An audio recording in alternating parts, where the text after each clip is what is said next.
This is LDEF, the Long Duration Exposure Facility. This school bus-sized satellite, covered with samples of a variety of space-age materials, has been circling the Earth since 1984. These samples will tell NASA what happens to spacecraft materials when they're exposed to the harsh environment of space for long periods, like they will be on Space Station Freedom. NASA's original plan was to bring LDEF home after about a year, but because the shuttle fleet was grounded for nearly 3 years, LDEF has now stayed in orbit 5 times longer than once expected. The crew of the next space shuttle mission plans to use the orbiter's remote manipulator arm to grab the satellite and ease it into the cargo bay where it will be stowed for the trip back to Earth. It will mean the homecoming of more than 50 experiments.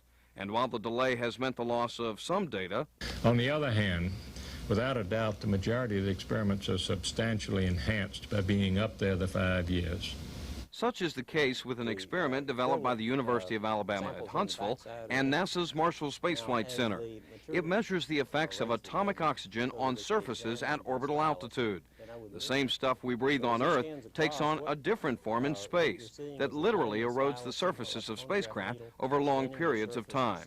This unanticipated longer exposure to the LDEF can provide considerable beneficial results in terms of this studying these oxidation effects.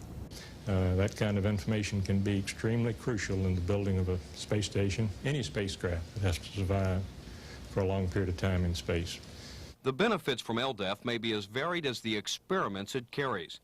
There are even millions of tomato seeds up there, which will soon be in the hands and the gardens of students, who may be the scientists of tomorrow. Although this scientific homecoming may be overdue in one sense, it will be just in time in another. Just in time, that is, to get as much exposure in space as is possible before LDEF is destroyed, returning to Earth on its own. In Huntsville, this is Mike Arrington reporting.